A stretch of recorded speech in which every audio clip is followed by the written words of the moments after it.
Muy buenos días, bienvenidos a la clase número 3 de este curso de fotografía de nivel 2. Vamos a continuar con una clase en la que os voy a explicar en qué consiste y cómo funciona la ley de la reciprocidad. Tiene un nombre un poco extraño, ¿vale? Lo entiendo, pero realmente es una cosa que habéis estado aplicando hasta ahora, incluso aunque fuese de forma inconsciente. Es una clase que va a ser un poco más teórica. Lo siento, ¿vale? Es verdad que la primera clase fue totalmente teórica, la segunda, aunque también haya sido teórica, como hablábamos de composición, es una clase un poquitín como más visual, ¿no? Y ahora volvemos a otra clase que vuelve a ser, diríamos, puramente teórica.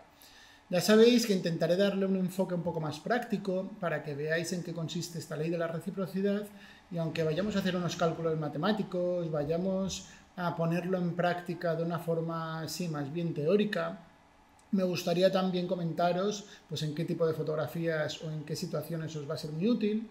¿Vale? Por ejemplo, en fotografía nocturna es un tipo de aplicación, o sea, es una ley que se aplica directamente y que es muy útil dominarla y manejarla bien. ¿Vale? ¿Por qué os digo que aunque sea de forma inconsciente la habéis estado aplicando, la habéis estado utilizando hasta ahora? Pues porque, por ejemplo, cuando estamos en modo de prioridad a la apertura, vosotros cogéis, ajustáis el diafragma que queréis, ajustáis, por ejemplo, un F8 y decís, oye, pues en vez de hacer la foto a F8, quiero hacerla, por ejemplo, a F11. ¿Y qué hacéis? Ponéis modo de prioridad a la apertura, pasáis de F8 a F11 y la cámara ¿qué hace? Ajusta automáticamente el tiempo para que la foto quede bien. Pues lo que está haciendo la cámara en ese momento es aplicar de una forma totalmente automática la ley de la reciprocidad. ¿Cómo? Dice, oye, pues si has pasado de F8 a F11, has cerrado un paso el diafragma. Al cerrar un paso de diafragma nos va a faltar un paso de luz, entonces lo que tenemos que hacer es compensar esa falta de luz ajustando el tiempo. ¿Qué tiempo ajustamos? Pues un paso más de lo que teníamos ajustado antes. Es muy fácil utilizarlo en modo de prioridad al tiempo, en modo de prioridad a la apertura también, ¿vale? Lo que pasa es que en cuanto nos metemos en manual o incluso en alguna de las prioridades a la hora de manejar el ISO, que lo manejamos manualmente, pues viene bien que empecéis a coger esa soltura, a hacer esos cálculos matemáticos un poco más de cabeza, a coger esa fluidez, esa facilidad para hacer esos cálculos y que no perdáis tanto tiempo haciendo ajustes en cámara y demás. Así que ya os digo, pasamos a las diapositivas. Vamos a verlo primero de una forma, una introducción, ya os digo, un poco más teórica. Luego pasaremos a verlo de una forma un poco más práctica, con ejercicios, ya os digo, a lo mejor 4 o 5 ejercicios de cálculos así un poco más matemáticos. Y luego os pondré ejemplos de, oye, si quieres hacer una foto de tal y tienes estos valores de exposición, ¿qué ajustes tendrías que hacer? ¿Vale? Creo que os puede venir bien también para ir reforzando todo lo que habéis aprendido en el curso de nivel 1 y vamos a seguir continuando cuando veamos en los futuros cursos, futuras clases, por ejemplo, la medición por zonas o la medición de la luz en el estudio, pues va a ser muy interesante que tengáis esa habilidad sobre el cálculo de pasos y de cambios en exposiciones y demás. ¿Vale? Ya os digo, pasamos a las diapositivas, os lo intento explicar de la forma más sencilla posible y vemos los ejemplos prácticos. Vamos a por ello. Por cierto, os dejaré también unos recursos para que os podáis descargar, incluso imprimir, ¿vale? Porque incluso estoy pensando a ver cómo hacerlo, pero dejaros alguna especie de cosa, un recortable o algo por el estilo, que os podáis llevar al campo si salís a hacer fotos o estáis haciendo una sesión de retrato y tenéis que hacer algún cálculo de reciprocidad, podéis hacerlo de la forma más fácil posible. Todavía estoy viendo un poco cómo lo hago porque no acabo de decidirme por hacerlo de una forma u otra, pero algo tendréis, ¿vale? Mirad justo debajo del vídeo que seguro que tenéis ahí una serie de recursos. Ahora sí, pasamos a las diapositivas. Venga, vamos a por ello. Bueno, pues como os decía, vamos a ver lo que es la ley de reciprocidad, ¿vale? A ver, normalmente cuando estamos haciendo fotos tomamos una medición de la luz, estemos en manual o estemos en prioridad al tiempo o al diafragma, tomamos una medición de la luz y conseguimos unos valores de exposición. Se va a entender mejor todo lo que vamos a hacer si estamos utilizando la cámara en manual, ¿vale? Lo digo porque, aunque en modo de prioridad a la apertura y al tiempo la cámara lo haga, lo hace de forma automática. Así que si estamos en manual, nosotros tomamos la medición de la luz y conseguimos 3 valores, que son los valores de exposición.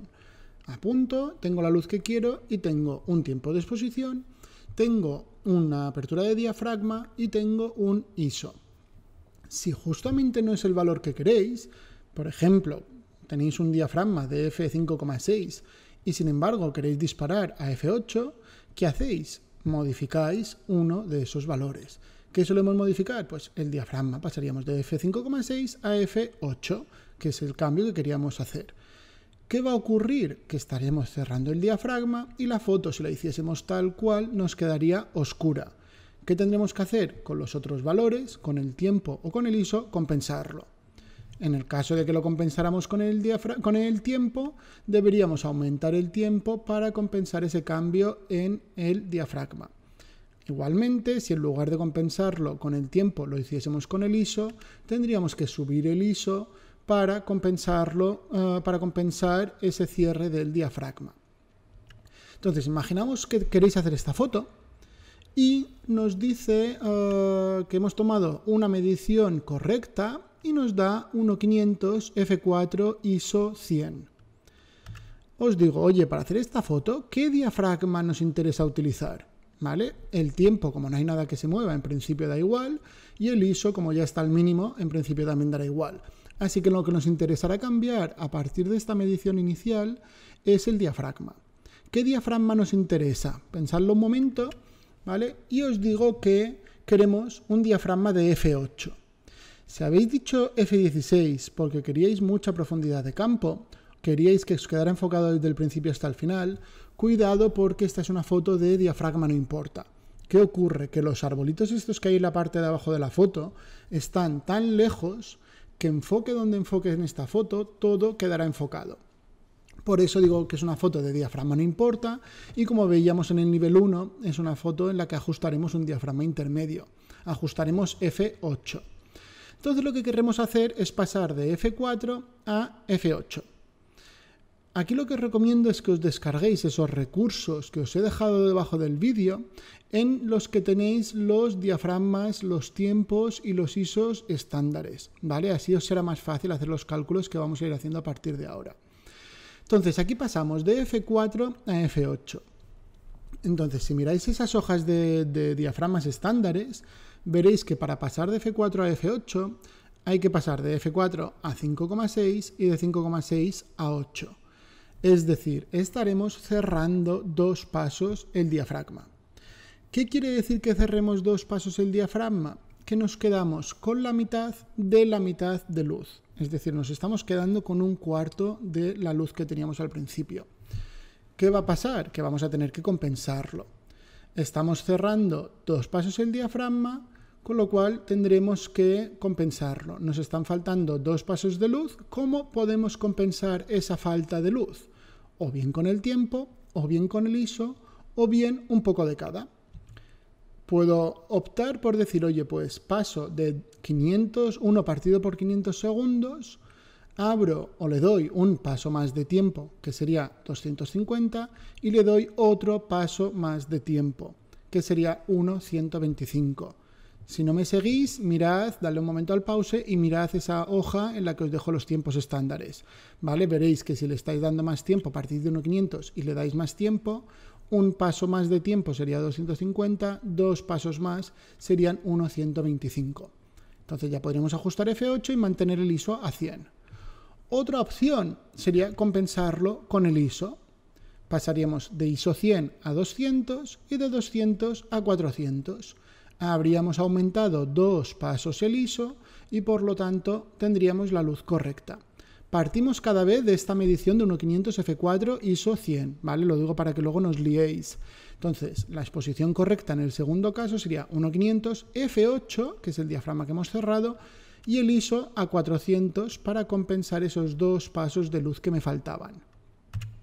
Y una tercera opción sería compensar un poco de cada parte. Pondríamos F8, nos faltarían esos 2 pasos de luz y entonces compensaríamos un paso con el tiempo, pasaríamos de 1.500 a 1.250, le habríamos dado un paso más de luz, pero todavía nos quedaría compensar uno. ¿Cómo lo podríamos compensar? Pues con el ISO. De 100 a 200 habríamos aumentado un paso el ISO, con lo cual ya conseguiríamos por una parte con el tiempo un paso y por otra parte con el ISO otro paso. Ya habríamos compensado esos 2 pasos de luz que habíamos perdido al cerrar el diafragma. Entonces, lo que me gustaría enseñaros o que vieseis es que tanto la primera medición como las otras 3 exposiciones son idénticas en cuanto a luz. No son idénticas en cuanto a valores de exposición, pero sí que la cantidad de luz será la misma. Y os pregunto, ¿con qué opción nos quedamos de las 3 últimas? Tenemos el diafragma que queremos, pero luego nos cambian el resto de valores de exposición. ¿Con qué opción nos quedamos? Pues dependerá de las condiciones en las que estemos haciendo la foto. Lo ideal, hacer la foto con el ISO al mínimo. ¿Qué ocurre? Que si tenéis un objetivo muy largo y estáis disparando a pulso, disparar a 1.125 puede provocar que la foto os quede movida. Si no sabéis por qué, mirad la clase del curso de nivel 1 en la que os hablo del tiempo de exposición. Entonces, a 1.125 con un objetivo, por ejemplo, de 200 o 300 milímetros, disparada a pulso, os quedaría la foto movida. Sin embargo, si tenéis la cámara y el objetivo sobre el trípode, sería la mejor opción, porque tendríais el tiempo que daría igual, porque la cámara estaría encima del trípode y el ISO estaría al mínimo, con lo cual no pasaría nada, funcionaría perfectamente. Si no, pues tendríais que barajar una de las otras 2 opciones, dependiendo del objetivo que estéis utilizando y de que no estéis utilizando trípode. ¿Vale? Ya os digo, la mejor opción, la primera, las otras 2 como recurso si no utilizáis trípode. Vamos a practicar un poco más, ¿vale? Vamos a partir ahora de la medición de 1.125, f4 e ISO 100 y vamos a hacer una serie de ajustes matemáticos. Os digo, oye, si paso el ISO de 100 a 200 y mantengo el tiempo en 1.125, ¿qué tengo que hacer con el diafragma? En este caso, lo que ha pasado es que he pasado de 100 a 200 ISO. Eso es doblar el ISO y por lo tanto estoy teniendo un paso más de luz. Me sobra un paso de luz. ¿Qué puedo hacer para compensarlo? Pues cerrar el diafragma. ¿Cuánto? Un paso. ¿Cuánto es un paso más cerrado de diafragma si estoy en F4?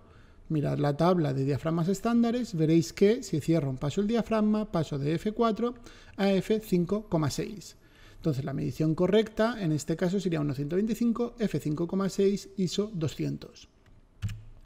Seguimos con más ejemplos. Ahora vuelvo a partir otra vez de la primera medición, ¿vale? 1.125, F4, ISO 100. Y ahora os digo que mantengo el tiempo igual, pero en este caso cierro el diafragma de F4 a F16. ¿Qué hago con el ISO? ¿Vale? Aunque sea un ejercicio que a nivel práctico igual pueda tener poco sentido, sí que a nivel matemático me gustaría que lo hicierais, ¿vale? Pero ya os digo, a lo mejor no tendría sentido cerrar el diafragma y luego subir el ISO. Pero ¿cuánto tendría que ajustarlo? Entonces, lo primero que tengo que averiguar, para pasar de F4 a F16, ¿cuántos pasos estoy cerrando el diafragma? Estoy pasando de F4 a 5,6, de 5,6 a 8, de 8 a 11 y de 11 a 16. Eso significa que estoy cerrando 4 pasos el diafragma. Tendré que compensar esos 4 pasos con el ISO. ¿Cómo? Pues de 100 a 200, de 200 a 400 ISO, de 400 a 800 y de 800 a 1600.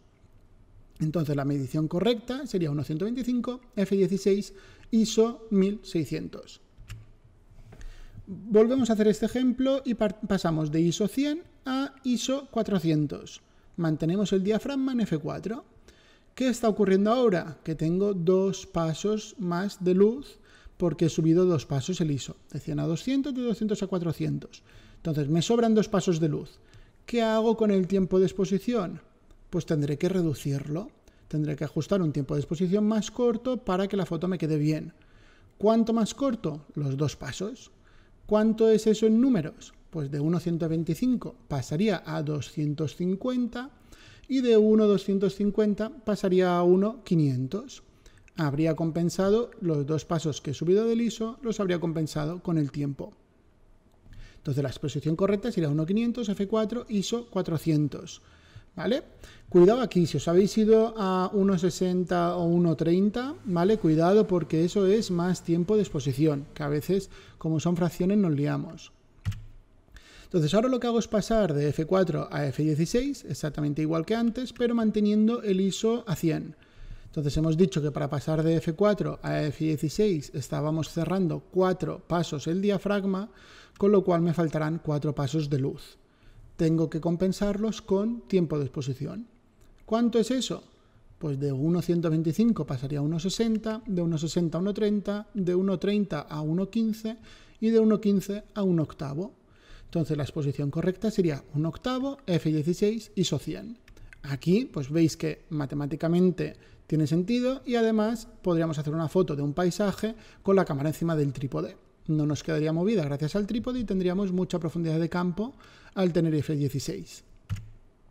Y ahora ponemos otro ejemplo. Vamos a disparar a ISO 6400. Eso significa que hemos pasado de 100 a 200, de 200 a 400, de 400 a 800, de 800 a 1600, de 1600 a 3200 y de 3200 a 6400. Esos son 6 pasos. Quiere decir que tendremos que compensar con el tiempo de 1,125 a 1,500, 1,1000, 1,2000, 1,4000, 1,8000 y 1,16000. No sé si me he descontado, ¿vale? Pero sería un tiempo de, no sé si es un 8000 o 1,16000. Creo que me he descontado y son 1,8000, ¿vale? Entonces lo compensaríamos de esta forma. Veis que todo el rato estamos repitiendo lo mismo. Vamos a verlo ahora de una forma un poquitín más práctica. Volvemos a partir de esa medición, 1,125 F4 ISO 100, ¿vale? ¿Cómo haríamos una foto de una flor mostrando, enfocado el hábitat? Quiere decir que tenemos una flor en el primer plano y queremos que todo nos quede enfocado. Eso quiere decir que es una foto de diafragma con historia, es una de esas fotos que hacíamos a F16. Lo mismo, si no os acordáis, mirad la parte en la que os hablo del diafragma en el curso de nivel 1. Pasamos de F4 a F16. Cerramos 4 pasos de diafragma. ¿Qué tenemos que hacer? Pasaríamos, en primer lugar, pasaríamos de 1,125, iríamos dándole más tiempo de exposición. Entonces, 1,125 pasamos a 1,60, 1,30, 1,15 y 1 octavo. ¿Qué puede ocurrir? Primero, que no estemos disparando con la cámara sobre el trípode, con lo cual 1 octavo no nos serviría, porque nos quedaría la foto movida. Puede ocurrir también que, aunque estemos con la cámara sobre el trípode, que la flor se mueva, con lo cual a 1 octavo la flor nos quedaría muy movida. Entonces, en esos casos, si la flor no se mueve y estamos disparando sobre el trípode, podríamos hacer la foto perfectamente a 1 octavo, F16, perdón, ISO 100. Pero si no, lo que tendríamos que hacer es mantener ese tiempo de exposición de 1,125 para que la flor no nos quedara movida, y aumentar el ISO, compensarlo con el ISO. De F4 habíamos pasado a F16, nos faltaban 4 pasos, pues de 100 pasaríamos a 200, a 400, a 800 y a 1600. Sería una foto con más ruido, pero sería una foto en la que la flor no aparecería movida. Por eso, casi siempre que intentamos hacer fotografía macro, fotografía de flores, lo que hacemos es ir los días que no hace nada de viento y utilizar trípode, ¿vale? Entonces vamos a pasar a otra foto en la que queremos congelar una salpicadura de agua, ¿vale? Imaginaos que tenéis un grifo, está chorreando el grifo y está salpicando y queréis congelar esas salpicaduras. ¿Qué tendríamos que hacer? Pues ajustar el tiempo de exposición. ¿A cuánto? Y ahí sale un poco el kit de la cuestión, ¿no? Aquí la idea es ajustar un tiempo muy rápido. Imaginaos que, por ejemplo, ajustáis 1:2000, ¿vale? ¿Qué os puede pasar? Ajustáis 1:2000. Y estamos disparando mucho más rápido. ¿Qué pasa? Disparamos de 1,125, pasaríamos a 1,500, de 1,500 a 1,1000 y de 1,1000 a 1,2000. Esos son 3 pasos, ¿vale? ¿Qué puede pasar? Que seguramente para hacer esa foto tendréis que disparar muy de cerca y necesitaréis un objetivo macro, ¿vale? Los objetivos macro, normalmente los más luminosos, tienen una apertura máxima de 2,8. Entonces podríamos compensar esa falta de luz de haber pasado de 1,125 a 1,2000 abriendo un paso de diafragma. Hemos pasado de F4 a F2,8, un paso de diafragma, pero todavía nos quedan 2 pasos por compensar. Tendríamos que subir el ISO. ¿Cuánto? Pues esos 2 pasos, de 100 a 200 y de 200 a 400. Entonces nos quedaría una foto de F2,8, 1 partido por 2000, ISO 400. ¿Qué ocurre? Que puede ser que no tengáis un diafragma, un objetivo que abra tanto el diafragma. Y eso os obligue a subir todavía más el ISO. Pero claro, hay otra cosa que tenéis que tener en cuenta, que a lo mejor a 1.2000 la congeláis, pero a lo mejor a 1.500 también. ¿Qué ocurriría si ponemos 1.500 en vez de 1.2000? Ahora estaríamos ajustando 1.500 y entonces lo que habríamos hecho es pasar de 1.125 a 1.250 y de 1.250 a 1.500. Esos son solo 2 pasos. Entonces, si podéis abrir el diafragma hasta 2,8, compensaríais un paso por diafragma y solo tendríais que compensar un paso por el ISO. Pasaríais de ISO 100 a ISO 200. Entonces tendríais ISO 200, 1 partido por 500 y F 2,8. Eso significa que tendríais una foto más nítida que en el primer caso, siempre y cuando congelarais igual a 1.500 que a 1.2000. Por eso, cuando yo hablo de intentar mantener el ISO al mínimo, siempre lo digo, si hay que subirlo, se sube, pero que sea lo mínimo posible.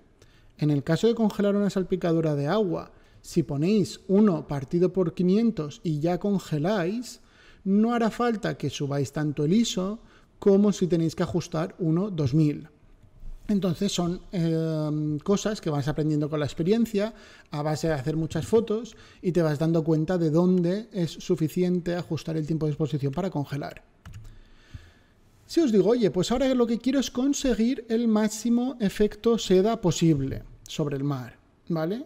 Claro, aquí me diréis, oye, pues el máximo efecto seda posible es ajustar el tiempo al máximo posible. Pero claro, ¿cuánto es el tiempo al máximo posible? Seguramente si cogéis la cámara e intentáis ajustar el tiempo, podréis ajustarlo alrededor de 30 segundos. Pero es que si ponéis el modo bulb, podréis ajustarlo al infinito. Podréis disparar, mantener el botón pulsado durante 5 minutos y ese será el máximo posible. Pero ¿qué pasará? Que en función de la luz que tengáis, la foto os quedará quemada. No tendréis una exposición correcta. Entonces, el máximo efecto seda posible siempre depende de las condiciones de luz que tengáis. En este caso, al principio de todo, os he dicho que teníamos una medición correcta de 1.125 f4 ISO 100. Cuando vemos una exposición, realmente lo que tenemos nos está indicando una cantidad de luz, ¿vale? Entonces, con esa exposición, yo tengo que valorar a ver cuál será el tiempo de exposición máximo que voy a poder ajustar con esas condiciones de luz. ¿Cómo puedo saber eso? Pues con el ejemplo que tengo, lo que haría sería ajustar el diafragma, cerrarlo al máximo posible. Pongamos, por ejemplo, que con el objetivo que tengo puedo cerrar a f22 y bajar el ISO al mínimo. El ISO lo mantendríamos en 100 porque normalmente la mayoría de cámaras es el mínimo. Entonces lo que habré conseguido es cerrar de f4 a f22. Esos son, de f4 pasamos a 5,6, 8, 11, 16, 22. Son 5 pasos de exposición. ¿Qué voy a poder hacer ahora? Aumentar el tiempo de exposición en esos 5 pasos. ¿Qué tiempo conseguiría? Pues de 1.125 pasaría a 1.60, 1.30, 1.15, 1/8 y 1/4.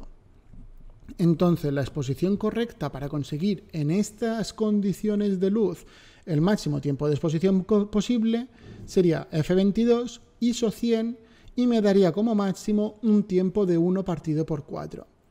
¿Con eso conseguiríamos efecto seda? Pues dependería de lo movido que estuviese el mar. A lo mejor queréis un efecto seda de 2 segundos, entonces lo que necesitaréis es cambiar las condiciones de luz, o esperar a que haya menos luz, o bien poner un filtro tipo gafas de sol, para entendernos, que nos quite luz, ¿vale? Lo que se llama los filtros de densidad neutra. Pero la cuestión es esa, ¿vale? Que matemáticamente podemos averiguar si realmente podemos conseguir mucho o poco efecto seda. Os digo, captar el movimiento del brazo de un artesano trabajando. Aquí imaginaros un carpintero metiendo martillazos, por ejemplo. Entonces queremos captar el movimiento de ese martillazo. Queremos que se vea un poco de movimiento, pero que no llegue a desaparecer el brazo. Entonces lo que buscamos es un tiempo de exposición pues, de alrededor de 1.30, 1.15.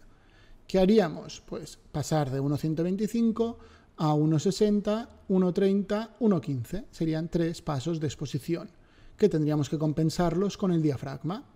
¿Cómo? Pasando de F4 a F5,6, F8 y F11.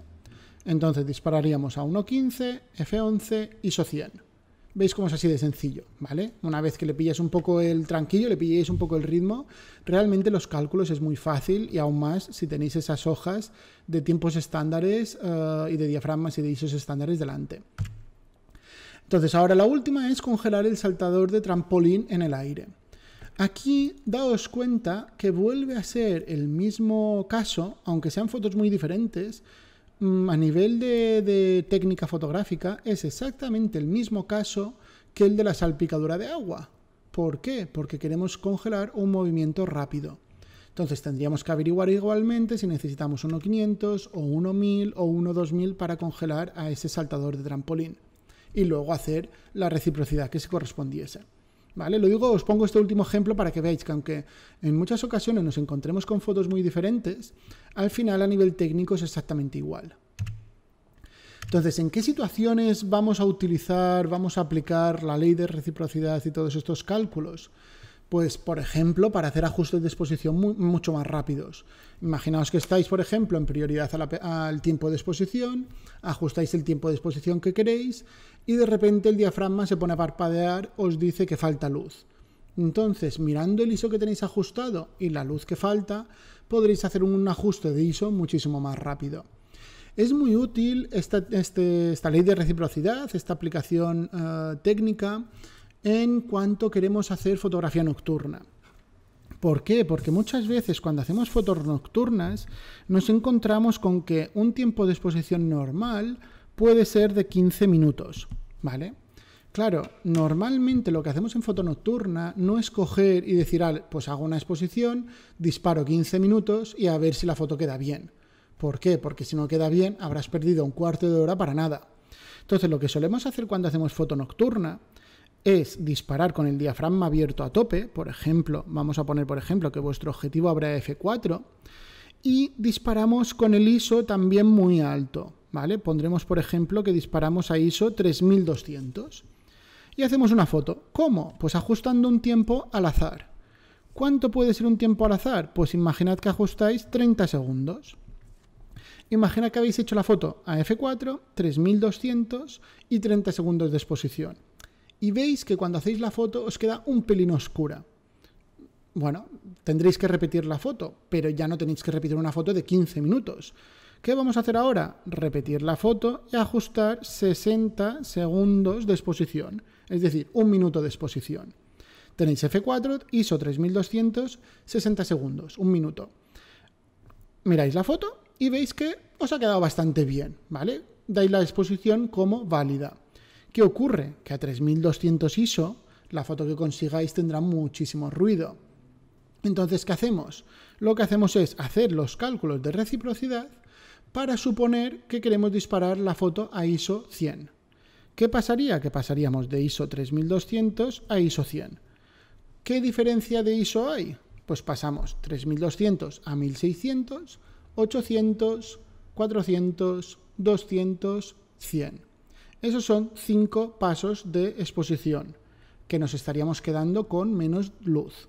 Entonces tendríamos que compensar esa exposición con el tiempo de exposición. Si estábamos en un minuto de exposición y tenemos que darle 5 pasos más de tiempo, pasaríamos a 2 minutos, 4 minutos, 8 minutos, 15 minutos, 30 minutos. Y os daríais cuenta de que haciendo la foto a F4, ISO 100 y 30 minutos de exposición, la foto os quedaría bien. Pero con la ventaja de que no tendríais que repetir la foto porque sabríais que la exposición es correcta porque matemáticamente habéis hecho estos cálculos de reciprocidad.